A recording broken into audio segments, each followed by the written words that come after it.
Bonjour, bonjour. 27 janvier, voilà, le 27 janvier, c'est l'hiver en Europe, c'est l'hiver un peu partout, mais nous ici, on est au chaud, voilà, donc il est 9 h du matin, sur la plage, du côté de entre Akumal et Tulum. Voilà, donc je vais vous montrer un petit peu ce cadre magnifique dans lequel on évolue, et en espérant que ça vous donne envie de venir. Et n'hésitez pas si vous avez besoin de conseils pour pouvoir voir comment on fait pour investir ici au Mexique, comment investir dans de l'immobilier dans ce cadre magnifique. Donc là maintenant il est 11 h 30, les touristes sont levés, je vais vous remontrer la plage avec des gens qui vont faire de la plongée, ceux qui se font un peu de sport de canot et kayak. Et voilà, maintenant la plage. Donc fin janvier, comme vous pouvez le voir, il y a des touristes. Il y a des touristes, comme je vous le dis, à chaque fois il y a des touristes tout au long de l'année. Tout au long de l'année, vous avez des touristes. C'est une destination où il fait beau toute l'année. Vous pouvez le voir, elle est en plein hiver et il fait très très beau.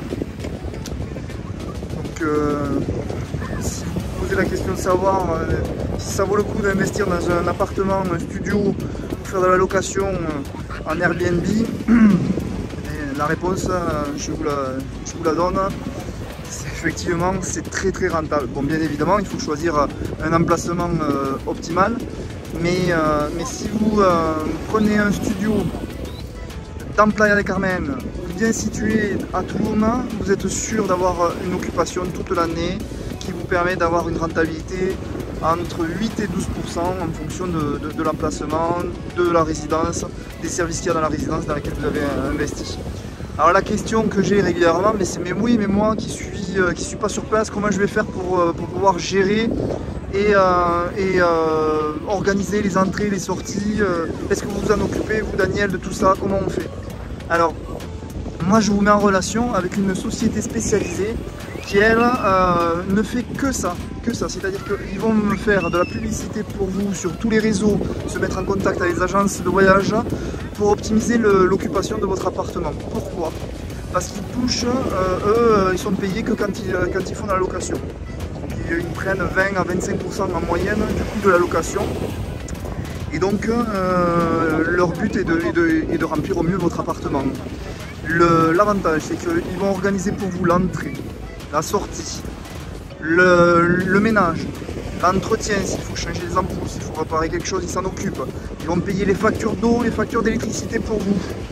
Et vous n'aurez vous qu'à payer l'impôt, type impôt foncier qui est à payer chaque année, qui s'appelle le prédial ici, qui peut se payer en ligne et qui est dérisoire, qui varie entre 50 à 200 € par an pour un impôt foncier pour des appartements ici. Voilà, donc vous n'avez strictement rien à faire. C'est un investissement immobilier, mais que j'explique à tous mes contacts, qui est en fait comme un investissement financier papier en fait, puisque vous n'avez rien à faire, hein, si ce n'est que investir effectivement de l'argent et vous pouvez venir profiter de vos vacances. Voilà, donc ça c'est la première option, c'est l'option qui permet donc d'avoir la gestion faite par une société comme ça. Ou l'autre option, c'est d'acheter dans des résidences condo-hôtelières. Donc les résidences condo-hôtelières, c'est carrément comme un hôtel en fait. Ce sont des appartements qui sont gérés par des groupes hôteliers, des sociétés spécialisées comme des groupes hôteliers. Et donc là également, vous n'avez rien à faire. Dernier point aussi, je reviens sur la société qui gère pour vous. La société avec laquelle j'ai l'habitude de travailler a une application qui vous permet d'être informé en temps et en heure de qui rentre chez vous. Vous avez toutes les informations, la rentabilité, tout ça qui est sur l'application. Voilà. Donc n'hésitez pas, si vous avez des questions, à me contacter. Je vous expliquerai tout ça en détail.